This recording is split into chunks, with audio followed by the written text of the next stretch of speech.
ಬಳ್ಳಾರಿ ಜಿಲ್ಲೆಯ ಕಂಪ್ಲಿ ತಾಲೂಕಿನ ಹೊಸ ನಲ್ಲುಡಿ ಗ್ರಾಮದಲ್ಲಿ ವಿದ್ಯುತ್ ತಂತಿ ತಗುಲಿ ಹುಲ್ಲಿನ ಬಣವಿಗಳು ಬೆಂಕಿಗಾಹುತಿಯಾದ ಘಟನೆ ನಡೆದಿದೆ.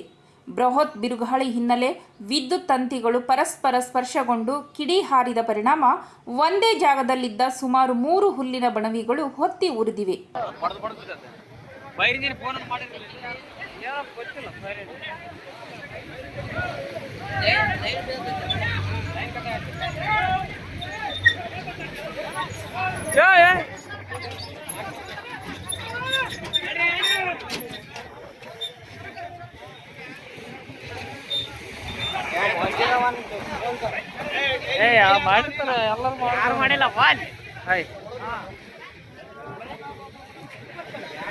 ಎರಡನೇ ಬೆಳೆ ಇಲ್ಲದ ಹಿನ್ನೆಲೆ ಸುಮಾರು 2 ಲಕ್ಷ ರೂಪಾಯಿ ಹಣ ಕೊಟ್ಟು ರೈತರು ಹುಲ್ಲನ್ನು ಖರೀದಿ ಮಾಡಿ ಬಣವಿ ಹಾಕಿದರು ಎನ್ನಲಾಗಿದೆ.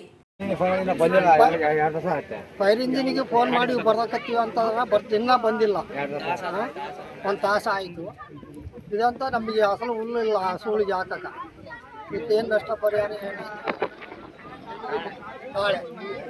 ನಾಳೆ ಬೆಳಗ್ಗೆ ನಮಗೆ ಹುಲ್ಲಿಲ್ಲ ಹಾಕಕ್ಕ ಹಸುಳಿಗೆ.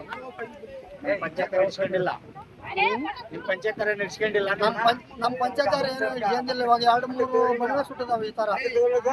ಹರಿಜನ, ಹುಲಗಪ್ಪ ಹಾಗೂ ನಾಯಕರ ಸ್ವಾಮಿ ಅವರಿಗೆ ಸೇರಿದ ಬಣವಿಗಳು ಸಂಪೂರ್ಣ ಸುಟ್ಟು ಕರಕಲಾಗಿವೆ. ಸ್ಥಳೀಯರು ಬೆಂಕಿ ನಂದಿಸಲು ಪ್ರಯತ್ನಿಸಿದ್ರೂ ಪ್ರಯೋಜನವಾಗಿಲ್ಲ. ಅಗ್ನಿಶಾಮಕ ದಳದ ವಾಹನ ಸ್ಥಳಕ್ಕೆ ಬರುವಷ್ಟರಲ್ಲಿ ಬಣವಿಗಳು ಸಂಪೂರ್ಣ ಭಸ್ಮವಾಗಿದ್ದವು. ಘಟನೆ ಸಂಬಂಧ ಕುರುಗೋಡು ಪೊಲೀಸ್ ಠಾಣೆಯಲ್ಲಿ ಪ್ರಕರಣ ದಾಖಲಾಗಿದ್ದು ಪೊಲೀಸರು ಪರಿಶೀಲನೆ ನಡೆಸುತ್ತಿದ್ದಾರೆ. ಬಳ್ಳಾರಿ ಜಿಲ್ಲಾ ಕಂಪ್ಲಿ ತಾಲೂಕು ಹೊಸನಹಳ್ಳಿ ಗ್ರಾಮದಲ್ಲಿ ಆಗಿರ್ತಕ್ಕಂಥ ಘಟನೆ ಇದು. 2 ಲೈನು ಗಿಡಕ್ಕೆ ಶಾರ್ಟ್ ಸರ್ಕ್ಯೂಟ್ ಆಗಿ ಕಟ್ಟಾಗಿ ಬಣವೆ ಮೇಲೆ ಬಿದ್ದಿದೆ. ಬಣವೆ ಮೇಲೆ ಬಿದ್ದು ಬೆಂಕಿ ಹತ್ತಿಕೊಂಡಿರುವ ಕಾರಣ ಈ ವಿಡಿಯೋವನ್ನು ತೆಗಿತಾ ಇದ್ದೇನೆ. ಈ ವಿಡಿಯೋ ಮಾಡಲು ಕಾರಣ ಏನಂದರೆ, ಈ ಬಣವೆ ಒಂದು ಬಂದುಬಿಟ್ಟು ಸ್ವಾಮಿ ಅಂತ ಹೇಳಿ, ಆ ಕಡೆ ಒಂದು ಬಣವೆ ಬಂದುಬಿಟ್ಟು ಹುಲಗಪ್ಪ ಅವರು ಅಂತ ಹೇಳಿ, ಇಬ್ಬರು ಬಡವರಿದ್ದಾರೆ. ಅವರು ಇಬ್ಬರು ಬಣವೆ ಇವಾಗ ನಷ್ಟಕ್ಕೆ ಈಡಾಗಿದೆ. ಇದಕ್ಕೆ ಪರಿಹಾರ ಯಾರು ಕೊಡ್ತಾರೆ? ಆ ಪರಿಹಾರ ಕೊಡೋದಕ್ಕೆ ಅದು ಮುಂದೆ ಮಾತಾಡೋದು. ಬೇಕಾದರೆ ಈ ಬಣಿಗೆ ಹತ್ತಿಕೊಂಡಿರೋದಕ್ಕೆ ಫೈರಿಂಜರಿಗೆ ಫೋನ್ ಮಾಡಿದ್ರೆ ಫೋನೇ ಹೋಗ್ತಾ ಇಲ್ಲ. ಅವರಿಗೆ ಫೋನ್ ಕೂಡ ರಿಸೀವ್ ಮಾಡ್ತಾ ಇಲ್ಲ. ಇದಕ್ಕೆ ಹೊಣೆ ಯಾರು? ಸರ್ಕಾರ ಹೊಣೆ ಆಗುತ್ತಾ? ಇಲ್ಲ ಯಾರು ಹೊಣೆ ಆಗ್ತಾರೆ ಇದಕ್ಕೆ? ಆಮೇಲೆ ಇನ್ನು ಫೈರಿಂಜ್ ಬಂದಿಲ್ಲ. ಈ ಬೆಂಕಿಯಿಂದಾಗಿ ಇನ್ನ 4 ಬಣಿವೆಗೆ ಬೆಂಕಿ ಬಿದ್ದರೆ ಅದಕ್ಕೆ ಕಾರಣ ಯಾರು? 1 ತಾಸು 2 ತಾಸು ಮೇಲೆ ಆಗಿದೆ ಈ ಬಣಿವೆ ಹತ್ಕೊಂಡು. ಇದಕ್ಕೆ ಯಾರು ಫೈರ್ ಇಂಜನ್ ರೆಸ್ಪಾನ್ಸ್ ಮಾಡ್ತಾ ಇಲ್ಲ, ಇನ್ನೊಬ್ರು ರೆಸ್ಪಾನ್ಸ್ ಮಾಡ್ತಾ ಇಲ್ಲ. ಇದಕ್ಕೆ ಹೊಣೆ ಯಾರು ಅಂತ ಗೊತ್ತಾಗ್ತಾ ಇಲ್ಲ. ಇವಾಗ ಈ ಬಣಿವೆ ಬಂದ್ಬಿಟ್ಟು ಇವಾಗ ಏನಿಲ್ಲ ಅಂದ್ರೂ ಕೂಡ ಇವಾಗ ಒಂದು 60,000 80,000 ರೂಪಾಯಿ ಬಣಿವೆ ಹುಲ್ಲಿರುತ್ತೆ. ಇದು ಇವಾಗ ನಾಳೆ ಬೆಳಕರಿದ್ರೆ ಹಸುಗಳಿಗೆ ಹುಲ್ಲು ಹಾಕ್ಬೇಕು. ಆ ಹಸುಗಳಿಗೆ ಹುಲ್ಲು ಹಾಕಕ್ಕೆ ಹುಲ್ಲೇ ಇಲ್ಲ ಫಸ್ಟ್. ಇವಾಗ ಬೇಸಿಗೆ ಕಾಲ ಅಂದ್ಬಿಟ್ಟು ಇವಾಗ ರೈತರೆಲ್ಲ ಬೆಳೆಗಳೇ ಬೆಳೆಯೋದಿಲ್ಲ. ಅಂಥದ್ರಲ್ಲಿ ಇವಾಗ ಹುಲ್ಲು ಎಲ್ಲಿಂದ ತರ್ತಾರೆ ಇವರು? ಇಂಥ ಪರಿಸ್ಥಿತಿಯಲ್ಲಿ ಈ ರೀತಿ ಘಟನೆ ಆಗಿದೆ. ಇದಕ್ಕೆಲ್ಲ ಪರಿಹಾರ ಕೊಡಲೇಬೇಕು, ತಕ್ಕಂತೆ ಪರಿಹಾರ ಕೊಡಬೇಕು ಮತ್ತೆ ಅವರು. ಆಮೇಲೆ ಇವರಿಬ್ಬರು ಪರಿಹಾರ, ಇವರು ಸ್ವಾಮಿ ಅವರು ಅಂತೇಳಿ, ಆ ಕಡೆ ಇರೋದು ಹುಲಗಪ್ಪ ಅವ್ರು ಅಂತೇಳಿ. ಇಬ್ಬರಿಗೆ ಇವಾಗ ಒಂದು ಬಣಿವೆ ಬಂದ್ಬಿಟ್ಟು ಇದು ಒಂದು 80,000 1 ಲಕ್ಷ ರೂಪಾಯಿ ಇರ್ಬೋದು. ಇದು ಆ ಕಡೆ ಬಣಿವೆ ಬಂದ್ಬಿಟ್ಟು ಅದೊಂದು 30-40 ರೂಪಾಯಿ ಇರುತ್ತೆ. ಅವರಿಬ್ಬರಿಗೆ ನಾಳೆ ಬೆಳಗ್ಗೆ ಪರಿಹಾರ ಏನಂತ ಮಾತಾಡ್ಬೇಕಿದೆ. MLA ಮಾತಾಡ್ತಾರೋ ಇನ್ನೊಬ್ರು ಮಾತಾಡ್ತಾರೋ ಆದ್ರೂ ಇನ್ನೂ ಕ್ಲಾರಿಟಿ ಇಲ್ಲ. ಇದಕ್ಕಂತ ಒಬ್ರು ಯಾರಾದರೂ ಪರಿಹಾರ ಕೊಡಲೇಬೇಕು ಇದಕ್ಕೆ. ಮತ್ತೆ ಬಂದ್ಬಿಟ್ಟು ಇವಾಗ ಲೈನ್ ಮ್ಯಾನ್ಸ್ ಇದಾರಲ್ಲ, ಇವಾಗ ವಿದ್ಯುತ್ ತಂತ್ರವಣಿ,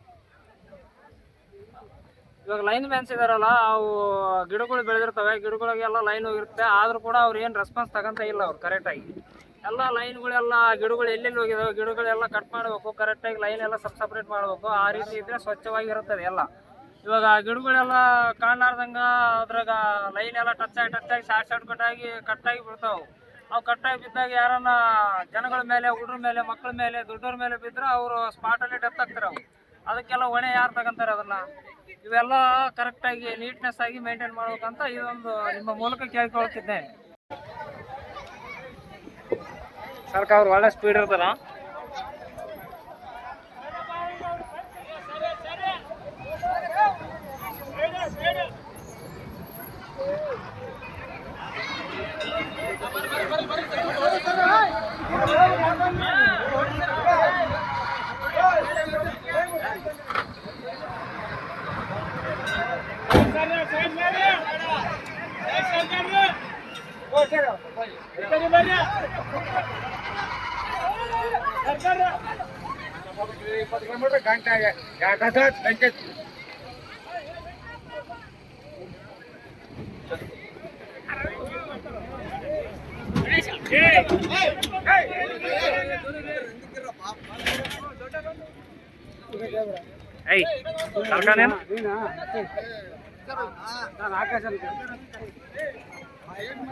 ಸರ್ಕಾರ ನೀರು ಪ್ರಜೆ ಇರ್ತಾವ ಸರ್ಕಾರಿ ಕಡೆಗೆ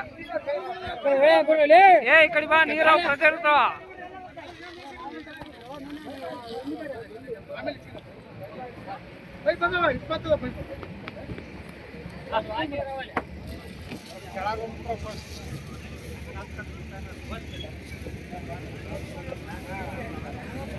ಒಳಗೆ ಹೆಂಗೈತಿ ನೀರು ಬಿಟ್ಟಂಗಲ್ಲ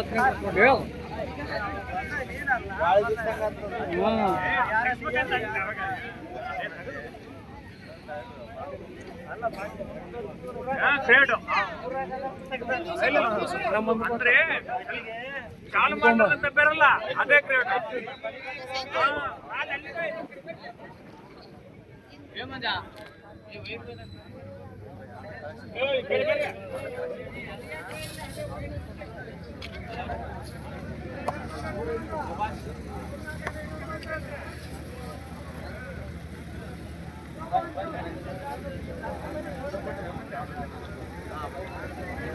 ಅಣ್ಣ ಅಣ್ಣ ಸ್ವಲ್ಪ ಸೈಡ್ ಅಣ್ಣ ನಾನು ಸ್ವಲ್ಪ ಮಾಡ್ತೀನಿ